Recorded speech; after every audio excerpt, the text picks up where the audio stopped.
സത്യത്തിൽ ഈ പ്രൊഡക്റ്റുകളൊക്കെ കാണിക്കുമ്പോൾ നമുക്കൊരു സന്തോഷം എന്താ വെച്ചാൽ ഇതൊക്കെ കണ്ടിട്ട് ഇൻസ്പയർ ആയിട്ട് ഒരുപാട് ആളുകൾ ഫർണിച്ചറുകളൊക്കെ വാങ്ങാൻ കാത്തിരിക്കുന്നുണ്ട്, അല്ലെങ്കിൽ അവരുടെ ഫർണിച്ചറിനെ കുറിച്ചിട്ടുള്ള അറിവുകൾ വർദ്ധിപ്പിക്കുന്നുണ്ട്, മോഡലുകൾ കിട്ടുന്നുണ്ട് എന്നുള്ളതൊക്കെയാണ്.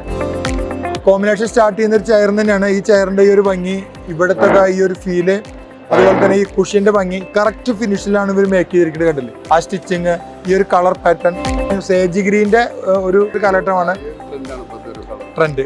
ആർട്ടിഫിഷ്യൽ മാർബിൾ ആണ്, ഒനിക്സ് മാർബിളിനെ വെല്ലുന്ന രീതിയിലാണ് ആർട്ടിഫിഷ്യൽ മാർബിൾ ഉള്ളത്. അതുപോലെ തന്നെ ഇതിന്റെ ലെഗൊക്കെ കണ്ടില്ലേ, വളരെ നന്നായിട്ടാണ് ഈ ലെഗൊക്കെ ചെയ്തിട്ടുള്ളത്. ഈ ലെഗ് ചെയ്യുമ്പോൾ ഇങ്ങോട്ട് നീങ്ങി നിൽക്കുന്ന ടൈപ്പിൽ ലെഗ് ചെയ്യും. അപ്പോൾ ഡൈനിങ് ടേബിൾ പർച്ചേസ് ചെയ്യുന്ന ആളുകളോടാണ് അങ്ങനെ ചെയ്യുന്ന സമയങ്ങളിൽ ഇവിടെ ലെഗ് വെക്കരുത്.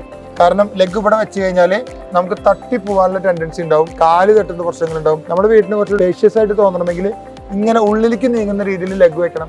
ഇപ്പോഴത്തെ എല്ലാ ട്രെൻഡിങ് ഡൈനിങ് ടേബിളും അങ്ങനെയാണ് വരുന്നത്. അത് തന്നെ നിങ്ങളും ഫോളോ ചെയ്യുക. വളരെ രസകരമായിട്ടുള്ളൊരു ഡൈനിങ് ടേബിളും ചെയറുമാണ്.